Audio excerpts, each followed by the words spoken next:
Tanda-tanda dan indikasi yang saya maksudkan dari terjangkit penyakit rohani antara lain. Yang pertama, ini kalau ada satu pun menurut penulis, maka butuh ruqyah syariah. Kalau tidak ada semuanya, maka itu sebuah karunia yang besar dari Allah SWT yang harus disyukuri. Yang pertama, berpaling atau menjauhkan diri dari ketaatan dan berzikir kepada Allah, khususnya sholat fardu. Males sekali untuk sholat. Ya. Kalau indikasi ini ada, bahkan sampai melalaikan keluar dari waktunya, ini berarti ada indikasi butuh ruqyah syariah. Ya, tolok ukurnya adalah masalah sholat. Atau mungkin ibadah-ibadah yang rutin dikerjakan seperti zikir pagi petang, membaca Al-Quran, hadir di majelis ilmu, semua itu bergejolak dalam jiwanya menolak. Maka berarti dia sudah ada satu indikasi harus ruqyah syariah. Yang kedua, sakit kepala yang terus-menerus tanpa disebabkan gangguan psikologis. Bukan karena memang medis, misalnya dia tabrakan, kemudian pernah operasi, ya, atau memang medis pernah mengklaim atau dokter pernah mengklaim bahwasanya dia kena penyakit ini dan penyakit itu. Ya.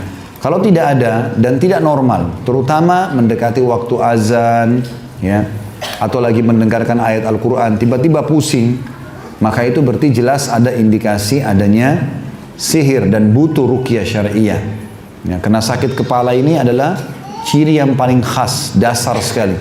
Seringkali tidak enak sakit kepala, bahkan sampai pada tingkat kalau sihirnya terlalu kuat, itu bertemu dengan orang beriman aja sudah pusing, ya, sudah nggak nyaman atau mules, ingin muntah, merasa tidak nyaman, ya, merasa ingin marah, geram karena melihat orang-orang beriman. Maka itu semua adalah jelas indikasi yang kedua. Yang ketiga, kemarahan yang amat sangat hingga seseorang kehilangan kontrol atas diri dan lisannya. Jadi selalu apa saja marah, apa saja marah. Ya, kadang-kadang kalau kita berpikir dengan akal sehat, ini nggak butuh marah, nggak ada sesuatu yang salah di situ. Tapi ada orang begitu, subhanallah, istrinya telat aja ambil minuman sudah cukup marah. Suaminya mungkin berbicara apa tersinggung, marah. Maka ini semua tidak normal, ya. Tentu orang marah, teman-teman, pada tempatnya. Kalau memang penyebabnya memang jelas, maka nggak ada masalah. Nabi SAW marah kalau terjadi pelanggaran agama. Bahkan wajah beliau memerah alaihissalatu wassalam. Tetapi ini tidak terjadi di setiap keadaan. Ada orang minum marah, makan marah, sampai mukanya walaupun dia senyum kita anggap lagi marah. Ada orang begitu. Bawaannya marah, alisnya sudah bentuk marah, semuanya bentuk marah karena terbiasa marah. Jadi walaupun dia senyum, kalau dia senyum itu sudah seperti hari raya, gitu kan. Kalau dia senyum sekali karena marah terus bawahnya, ini ada masalah sihir, ada gangguan, ya, syaitan. Yang ketiga, yang keempat, pikiran yang linglung, tidak terarah, tidak fokus, selalu pecah konsentrasinya. Ya, masuk dalamnya banyak lupa. Ya. Kalau lupa yang berlebihan, ya, baru ketemu tadi pagi sama orang udah lupa. Bahkan ada orang lupa dia sudah makan atau belum. Ya. Tadi dia pakai baju ini, kenapa dia pilih warna itu? Ini lupa yang tidak normal. Semua ini masuk dalam indikasi. Yang kelima, ya, ini dipisahkan oleh beliau, pikiran linglung dan kemudian sering lupa dalam kondisi yang tidak sewajarnya. Yang keenam, rasa lemas yang menyelimuti tubuh dan dengan diiringi rasa malas yang luar biasa serta kehilangan tenaga. Nah, artinya tidak ada sebab, ya, misalnya kalau ada orang capek sekali, letih dari safar, ini tidak ada hubungannya. Atau mungkin perempuan baru habis melahirkan, memang letih, butuh istirahat, atau capek sekali, ya, dalam kondisi-kondisi tertentu, ini beda. Tapi kalau ada orang tanpa sebab, sering lemas tiba-tiba, ya, tanpa ada sebab, tidak ada sebab medis, ya, maka ini biasanya memang karena pengaruh-pengaruh sihir. Biasanya sihir ini memang sihir melemahkan tubuh. Yang ketujuh, susah tidur pada malam hari atau tidak nyenyak dalam tidur, ya. Ini juga termasuk, ya. Jadi susah sekali, ada istilah-istilah medis juga dalam masalah ini, ya. Tapi kalau ada orang sudah minum obat, sudah ikhtiar, bahkan dalam kondisi capek pun dia tidak bisa tidur, maka ini indikasi yang juga masuk dalamnya masalah sihir. Yang kedelapan, perasaan gelisah, sedih, serta dada terasa sempit secara berkepanjangan. Selalu merasa dirinya tidak percaya diri, sedih berlebihan, ya. Apa saja sudah cukup membuat dia sedih. Misalnya mendengarkan cerita temannya sudah cukup membuat dia seperti yang mengalaminya. Terlalu berlebihan dalam masalah ini. Ini semua ada masalah sihir. Karena memang targetnya dia merusak orang yang sedang dijadikan target tadi. Yang ke-9, kecenderungan untuk tertawa ataupun menangis tanpa sebab. Ini saya pernah hadapi sendiri, seseorang keluarga. Jadi dia juga mengakui itu. Kadang-kadang kalau dia lagi duduk, tiba-tiba dia terasa ingin tertawa sendiri. Atau tiba-tiba dia menangis ya, dengan rasa sedih. Padahal sebenarnya dia tidak ada masalah. Kalau kita ajak ngobrol, tiba-tiba dia dalam kondisi sadar ya, kalau dia tidak apa-apa. Tapi kalau lagi sendirian, dia berkecamuk di pikirannya dan hatinya sendiri tentang masalah-masalah yang membuatnya tertawa ataupun dia sedih ya, tanpa sebab. Yang ke-10, sering mengalami mimpi yang buruk dan mengerikan. Terutama mimpi-mimpi hewan yang disuruh bunuh dalam Islam ya. Mimpi ular, mimpi kalajengking, mimpi cecak ya. Atau semua yang sejenis dengan cecak, baik itu toke ataupun kadal yang besar ya, itu semua masuk dalam istilah adanya indikasi ini ya, adanya indikasi ini. Karena ini hewan-hewan disuruh bunuh, diistilahkan juga dalam hadis dengan fasiqah atau fuwaisiqah ya, binatang yang buruk ya.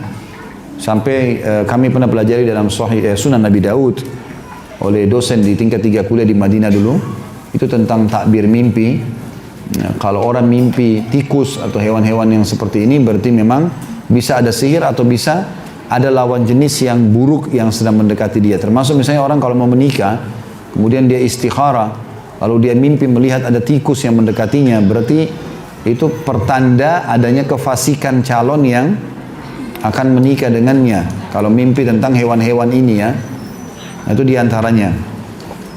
Tapi yang paling sering kalau sihir itu ular, kalajengking ataupun cecak. Itu yang paling sering ya. Kemudian juga masuk di dalamnya adalah yang ke-11, rasa malu yang berlebihan dan keinginan untuk memisahkan diri dari manusia. Artinya hilang percaya diri, sama sekali nggak mau bicara sama orang, selalu menyendiri, biasanya suka mengurung diri di kamar sendirian, suka tempat-tempat gelap. Ya. Kalau diajak ngomong, pikirannya melayang, matanya kosong. Ya. Ini semua ada indikasi itu. Yang ke-12, tidak betah, tetap ada di rumah.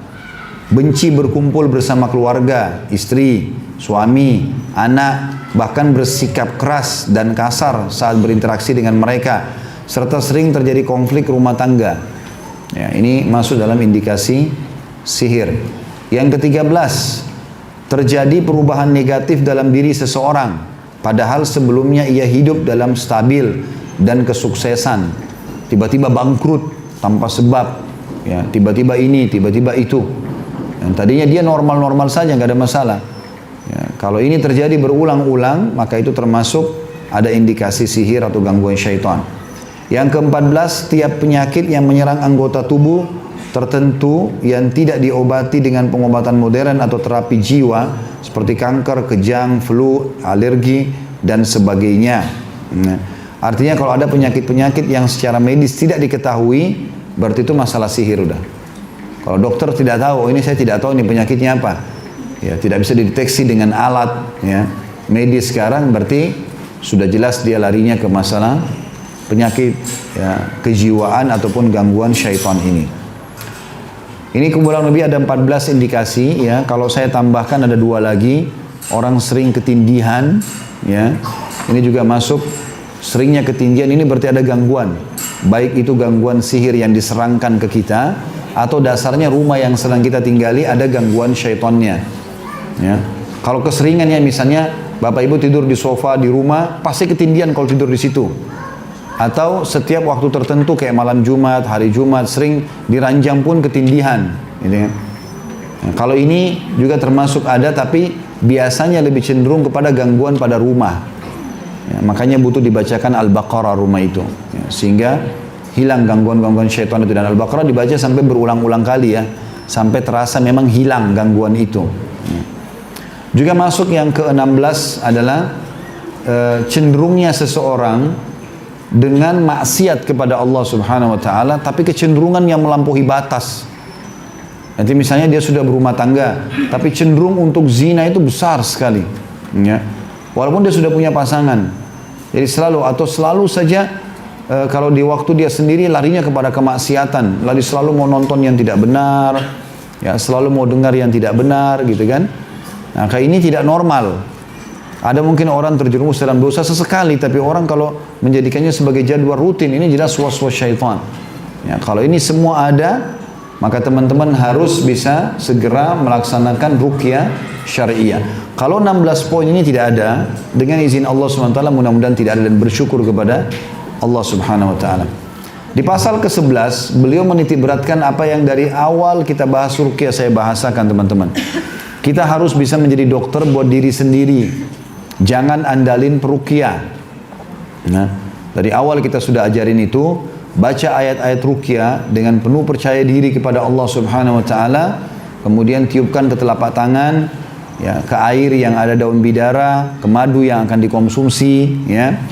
Itu semuanya mengkonsumsi kurma ajwa. Ini semuanya dilakukan, ya. Jadi bukan cuma mengandalkan satu jenis ruqyah, tapi semua yang berhubungan dengan ruqyah ini termasuk tadi bisa ruqyah ke telapak tangan. Nanti setelah ini ada pasal khusus ayat-ayat ruqyah, saya sarankan itu difoto, ya. Difoto, disimpan di handphone, di buku ini ada. Bagi teman-teman yang sudah tidak bawa bukunya, bisa foto dari teman-temannya yang sudah ada. Di situ ada ayat-ayat ruqyah, difotoin, disimpan, lalu dibaca aja. Nah, kita bisa membaca ke telapak tangan, bisa membaca di air yang ditaruh daun bidara, dan saya sudah sarankan juga untuk menanam dan membeli pohon bidara. Di rumah harus ada, ya. Walaupun cuma di pot. Saya taruh di rumah di pot kecil aja subur, Masya Allah. Yang penting dia selalu lembab tanahnya, cukup, ya. Setiap hari pun dipetik 7 lembar.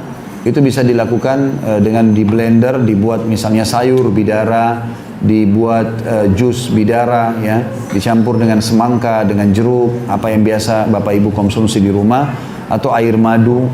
Itu sangat besar manfaatnya. Kemudian konsumsi kurma ajwa, minyak zaitun dan minyak habas sauda yang diruqyah, itu juga penting.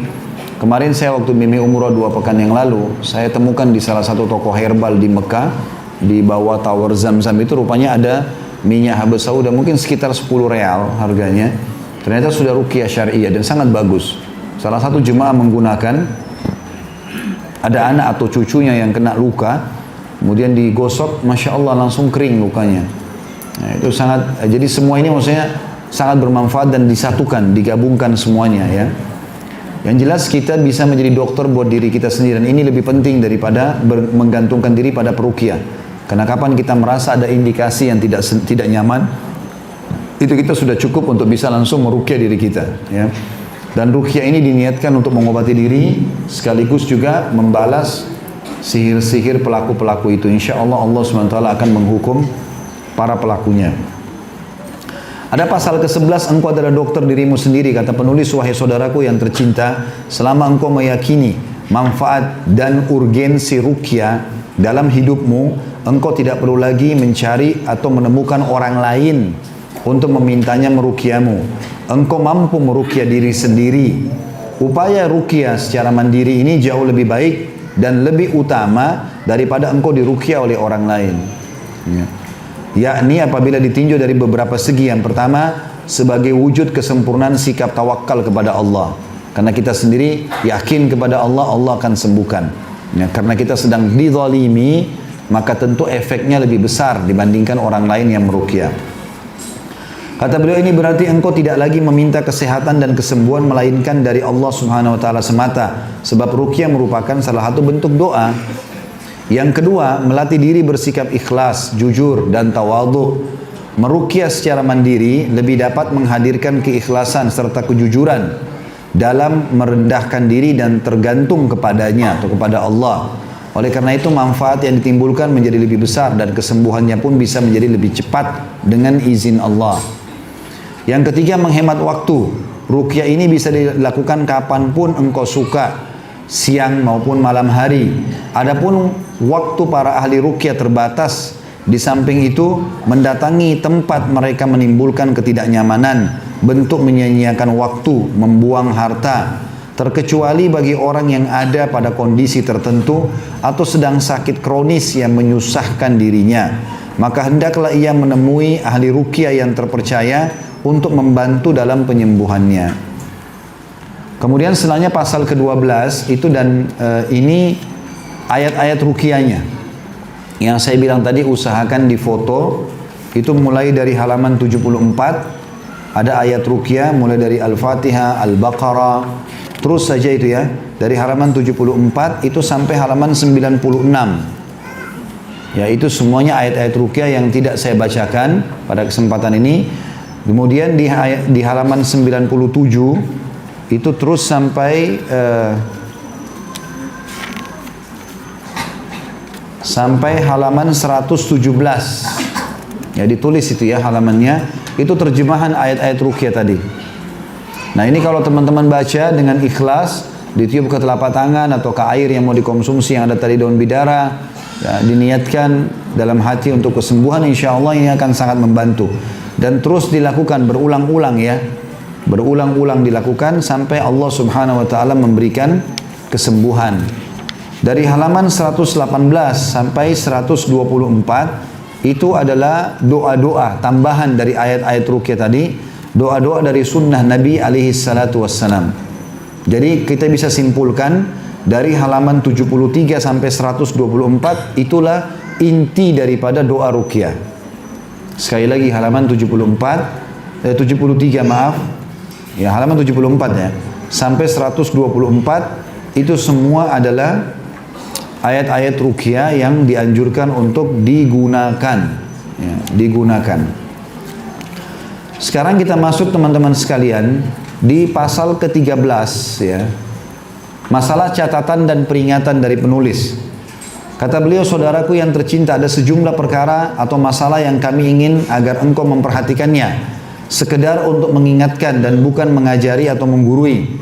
Perkara-perkara itu adalah yang pertama, menyandarkan diri kepada Allah SWT, menyerahkan semua urusan kepadanya, memperbanyak doa, dan memelas diri pada saat minta kesembuhan. Ruqyah tidak lain hanyalah salah satu sebab yang dibuat oleh Allah supaya jelas bagi para hamba bahwa Dia Allah yang maha mengatur dan yang maha menetapkan segala sesuatu. Jadi bergantung kepada Allah Subhanahu wa taala melalui ruqyah tersebut. Yang kedua, bacalah ruqyah olehmu dengan penuh kekhusyuan, bukan hanya sekedar baca biasa. Penghayatan dan perenungan disunnahkan untuk membaca ruqyah saat dalam keadaan berwudu serta dilakukan dengan adab-adab berdoa seperti menghadap kiblat, ya, tutup aurat. Maka ini semua masuk dalam masalah adabnya. Yang ketiga, sebaiknya sebagian ayat dibaca secara berulang seperti Al-Fatihah, ayat kursi, Al-Ikhlas, Al-Falaq, An-Nas, serta ayat-ayat dan doa-doa lainnya diiringi dengan tiupan yang mengandung sedikit ludah. Ya, ditiup dengan sedikit ludah ke dada atau anggota tubuh yang sakit. Jika seseorang menghimpunkan kedua tangan lalu meniup keduanya yang mengandung sedikit ludahnya tadi, setelah membaca setiap potongan ayat dan doa di atas, maka manfaat serta efek yang ditimbulkan akan lebih baik dan lebih kuat dengan izin Allah Subhanahu wa taala. Yang keempat, continue, tidak jenuh ya, dan terus-menerus membaca ruqyah setiap hari, 2 hari atau 3 hari maksimal sekali, dan tidak tergesa-gesa dalam mengharapkan kesembuhan. Jadikan itu sebagai penyebab kita disembuhkan oleh Allah Subhanahu wa taala ya. Kemudian yang kelima, jika merasa benar-benar membutuhkan ruqyah syariah disebabkan penderitaan yang timbul dari gejala-gejala sejumlah sakit atau penyakit tertentu, tapi engkau sendiri merasa tidak berminat, membenci sehingga tidak ingin melakukannya, maka ketahuilah bahwa hal itu disebabkan oleh syaitan yang ingin mengganggu jiwa dan kehidupanmu, ingin membuat tubuhmu sakit, serta ingin mencegahmu dari kebaikan, zikir, serta ketaatan kepada Allah. Selama hal itu masih memungkinkan baginya, berhati-hatilah dari tipu daya ini. Jadi kalau kita merasa malas, berarti dari syaitan. Karena ini pengobatan yang menghancurkan dia. Yang keenam, meneladani Nabi SAW dan tidak melakukan bid'ah atau memperluas tata cara ruqyah. Cukuplah mengambil ruqyah dan doa yang dipastikan dari Nabi SAW. Di dalamnya telah terdapat kebaikan dan berkah. Kita tidak butuh kepada tambahan dalam ruqyah atau sejumlah amalan atau ta'awudz, berlindung, yang menyerupai amalan sihir dan dukun. Ya, karena ada juga orang penampilannya ya Pak Haji, Ibu Hajjah, tapi dia dukun, gitu kan. Di Indonesia seperti itu biasanya. Maka harus hati-hati. Cukup dengan ayat-ayat ruqyah yang tadi sudah saya berikan batasan halamannya, halaman 74 sampai 124 dari buku kita ini. Yang ketujuh, ruqyah merupakan sebaik-baik hadiah yang dapat engkau berikan kepada dirimu sendiri, keluargamu, anak-anakmu, serta orang-orang yang engkau menginginkan kebaikan untuk mereka. Awalnya ialah untuk perlindungan dan penjagaan diri. Adapun selanjutnya untuk pengobatan dan proses penyembuhannya. Khususnya jika engkau melihat adanya perubahan mendadak pada salah satu dari mereka, baik dari segi kelakuan, kesehatan, ataupun kepribadian. Yang terakhir, yang kedelapan adalah demi upaya menyempurnakan faedah ruqyah yang dilakukan baik kepada diri sendiri maupun orang lain, sekiranya setiap muslim dan muslimah mampu atau bisa membaca surah Al-Baqarah secara lengkap setiap harinya, yakni dalam sekali duduk atau kesempatan, tentulah hal tersebut amat baik untuk proteksi diri dari was-was serta gangguan syaitan, untuk menghilangkan gundah dan kesedihan, serta membantu ruqyah dalam mempercepat kesembuhan dari berbagai penyakit yang sedang diderita saat ini, baik berkaitan dengan penyakit jasmani maupun rohani. Kalau yang paling kuat ruqyah, yang paling kuat, dan itu hampir semua peruqyah yang saya temui membahasakan, adalah surah Al-Baqarah. Tapi memang 280 ayat sekian itu dibaca dalam sekali duduk, ya. Jadi mungkin membutuhkan waktu, kalau Bapak Ibu lancar sejam, kalau belum lancar mungkin sampai 2 jam. Tapi kalau itu Bapak Ibu bisa lakukan, kalau memang yang punya indikasi-indikasi sihir, insya Allah dengan izin Allah seminggu, 10 hari itu sudah selesai. Dengan izin Allah SWT. Karena itu kuat sekali Al-Baqarah itu.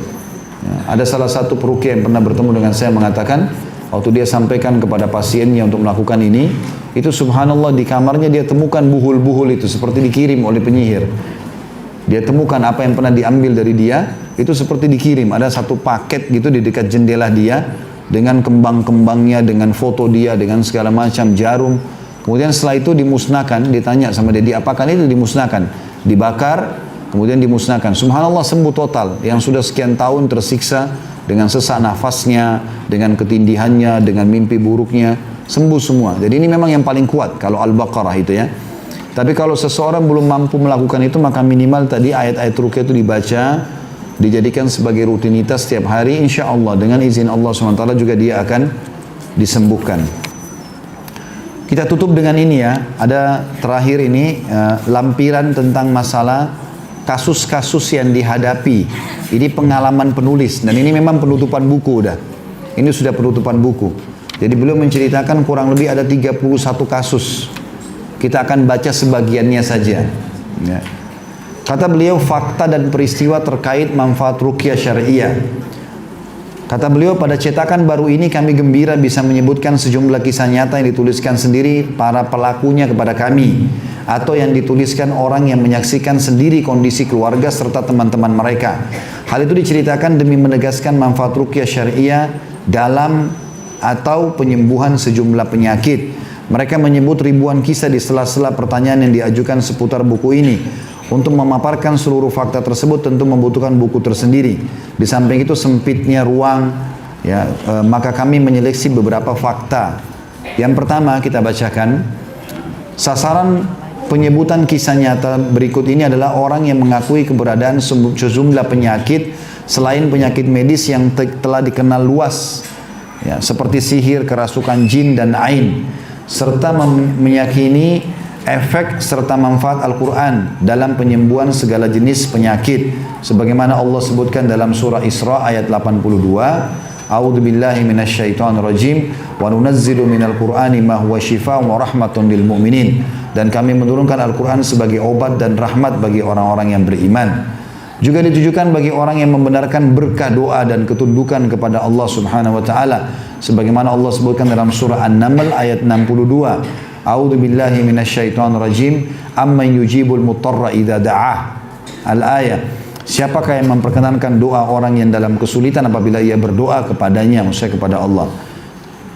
Adapun orang yang meyakini bahwa penyakit-penyakit tadi hanyalah sekedar khayalan dan tidak mempunyai hakikat, mengingkari manfaat ruqyah syar'i dalam penyebutan atau penyembuhan sejumlah penyakit fisik, serta tidak melihat adanya penyembuhan yang mujarab kecuali melalui perantara dokter, operasi, laboratorium, atau analisis ilmiah, maka dapat kita katakan kepada orang ini, engkau bebas dalam menentukan pilihan, membenarkan fakta-fakta yang akan kami paparkan atau menolaknya.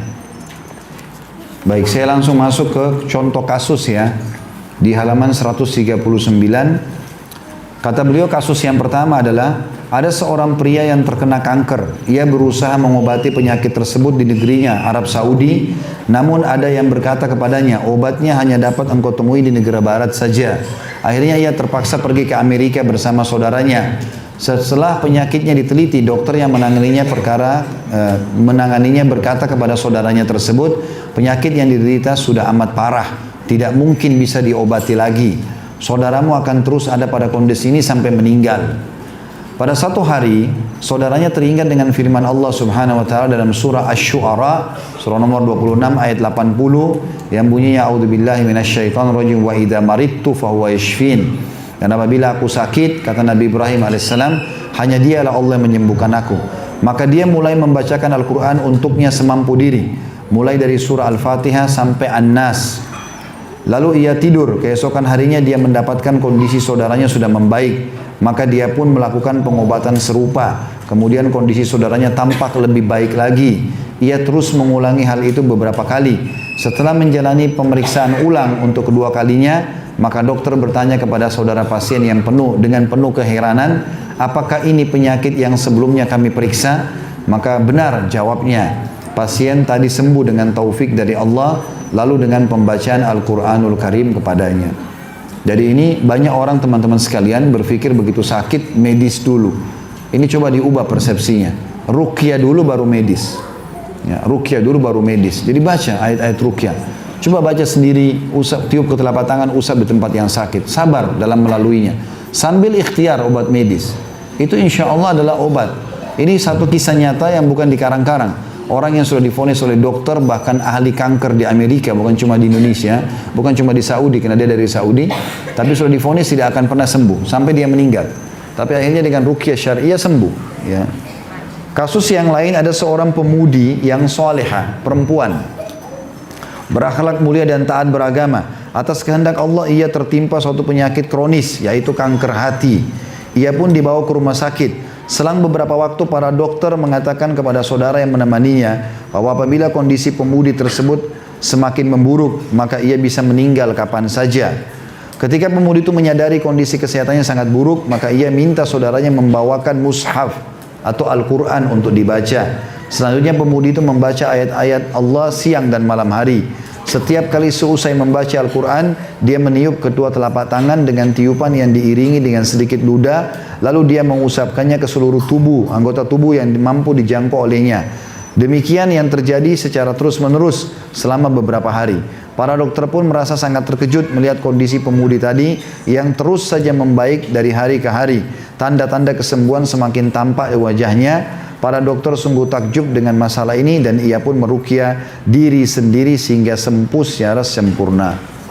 Ya, yang terakhir saya bacakan kisah yang ketiga. Sisanya Bapak Ibu bisa membaca sendiri di rumah nanti. Kita tutup dengan ini. Kisah seorang istri atau wanita yang telah bersuami mempunyai seorang anak yang baru berusia 2,5 tahun. Tiba-tiba anak tersebut terserang panas dan keletihan yang sangat. Maka hilanglah senyum di bibir wanita itu, juga keceriaan di wajahnya. Ia tidak lagi giat dan tidak banyak bergerak seperti biasanya karena anaknya sakit. Pihak keluarga membawanya ke rumah sakit dan melakukan sejumlah pemeriksaan. Pihak rumah sakit meminta mereka untuk mengizinkan agar anak diopname demi pemeriksaan lebih lanjut sesuai kebutuhan. Maka ibunya menunggu hasil pemeriksaan dengan penuh kesabaran. Seusai memeriksa, dokter memberitahukan penyakit anak ibu terletak pada darahnya. Tapi dilakukan sejumlah pemeriksaan oleh kami pada sampel darahnya. Beberapa waktu kemudian dokter itu menyatakan penyakit anak ibu adalah kanker darah. Ya, biasa orang bilang leukemia atau yang sejenisnya. Dokter pun melakukan pengobatan secara kimiawi atau kemoterapi dan si anak mulai membaik kondisinya. Akan tetapi selang beberapa hari sejak saat itu kondisinya berbalik 180 derajat dan sel-sel kanker kembali menggerogotinya. Maka ibunya mengetuk sejumlah pintu rumah sakit yang lain demi kesembuhan buah hatinya. Akhirnya ia mendengar ihwal seorang syekh yang mengobati orang lain dengan membaca Al-Quran. Ia pun pergi ke tempat syekh tersebut, maka syekh itu membacakan Al-Quran kepada anak kecil tadi selama 3 minggu. Setelah itu ibunya membawa si anak ke rumah sakit untuk melakukan pemeriksaan ulang. Ternyata pihak rumah sakit menyatakan bahwa efek penyakit kanker telah hilang sama sekali. Dan ini cukup banyak sekali ya.